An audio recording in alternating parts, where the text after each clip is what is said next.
Good evening. Welcome to week 5. We're now halfway done with the course, so I'm sure you guys are pleased with that, and I hope you're getting something from the course. I know I am just from reading your participation remarks as well as your PowerPoint slides. So, starting off just with the PowerPoint overview. Most of you got comments back, thought they were good, but for the future, make sure your PowerPoint slides convey a message, and it uses the dynamics of the brief, dynamics of the terrorist organization. Make sure that's explained in each slide. As I said earlier, I'd rather have 5 very good slides with graphics, maps, and charts than 15 slides with just bullet points. So make sure that your PowerPoint is as thorough as that from here on in, and I think we should be fine. So starting off with week 5, and well, actually, I want to cover off week 4. Some pretty good analysis on the participation for the terrorist finance. I think everyone or most people hit the points with that.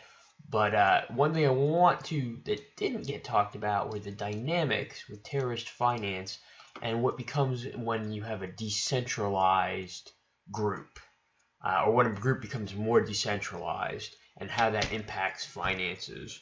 And the best example we know is from Bin Laden, or from Al Qaeda and its affiliates. So we had Al Qaeda Central here, and then we had affiliates in Yemen and Iraq, Al Qaeda in Iraq, and the Maghreb here. But what we had was, as the finances became decentralized, expenditures became less based on terrorism and more based on creature comforts. And this was exposed in the Bin Laden cache when Ayman al-Zawahiri, specifically scolded the subordinate elements of Al-Qaeda, including the Al-Qaeda elements operating in Europe, that they were spending too much money on frivolous things like hotel rooms and transportation and things that weren't related to the terrorist organization. So one thing that you need to capture in your papers, especially when you talk about your terrorist organization becoming more metastasized, is this impact on financing between the core and the subordinate elements, and how that causes fissures within the terrorist organization. And that's probably one of the things that hasn't been reported, but should, is the financial relationship between Al Qaeda and all its subordinate elements, and how that has strained the relationships with the outside. So I want to just wraps up the terrorist finance piece, and just going on to this week 5, U.S.-Europe counterterrorism strategy. Or U.S. versus Europe counterterrorism strategy. And this is probably a little bit difficult, or not difficult, but the best thing to say is that the U.S. and Europe, especially before 9/11, but even after 9/11, view terrorism in 2 different lights. And the one thing, and I don't want to speak too derisively of the Europeans, but if you compare it to the United States, Europe kind of has a appeasement viewpoint that wouldn't even be complacent, or wouldn't even have it. No U.S. politician would utter what's said about Europe, and we see this. We see this particularly, again, before 9/11, and this is the Munich massacre, 1972. Killing of Israeli athletes. And what we saw afterward, and for those of you who saw the movie One Day in September, you saw this, the people that survived were released. The PLO hijacked a plane, and I use that in quotations, but they hijacked a plane, and then they released them almost immediately, the people that created this.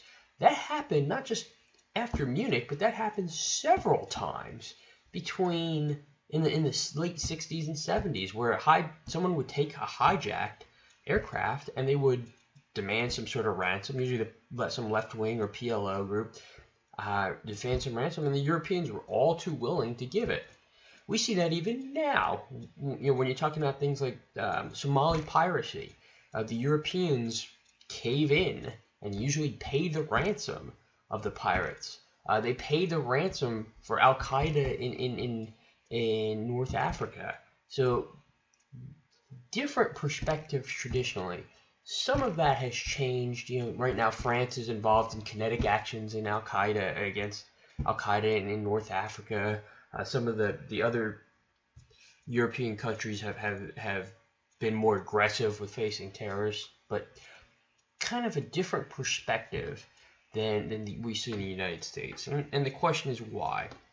Why does Europe see terrorism in a different light than in the United States? And there's kind of three answers for that. One, Europe had the World War experience. They lost a great deal of their France, Germany. They lost a great deal of their men and their industrial capacity in these wars that the United States never experienced, and that in of itself has given a kind of an aversion to any violent acts. So if you don't want to get into conflicts, then you're more likely to just pay off terrorists, pay off pirates, and try and hope that's the end of it. Obviously, that doesn't really work, but that's kind of their viewpoint. So that's one reason. Second reason is traditional European terrorism has not been as extreme as Al Qaeda. Before the Madrid bombings in 2004, before the 9/11 attacks, terrorist attacks against European targets were usually one-off, two-off. Red Brigades in Germany or ETA in Spain. These weren't violent extremists the way that Al Qaeda is. ETA would never blow up hundreds of people. The Red Brigades weren't as violent as Al Qaeda was. So they probably view terrorism, or many people view terrorism in that prism, that it's a nuisance, but it's not going to kill a lot of people. So that's a second reason. And the third reason is the colonial experience for some of the European countries. Europe had colonized Algeria prior to the Second World War. Europe had mandates. Britain had mandates in the Middle East, as you saw in the 9/11 or the Road to 9/11 video. But what this bred familiarity with some of their post-colonial nations. So, the big example, and you'll see this in the video, France and Algeria, they had a close relationship beforehand, and there's actions from Algeria against France. Because they have that familiar relationship, they don't view that as terrorism, the same way that as opposed to what the United States would view it. So if you have that close relationship, you're not going to view that opposing side as a terrorist entity.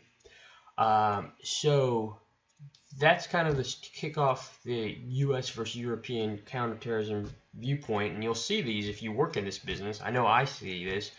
The Europeans are less likely to put stringent laws against terrorism.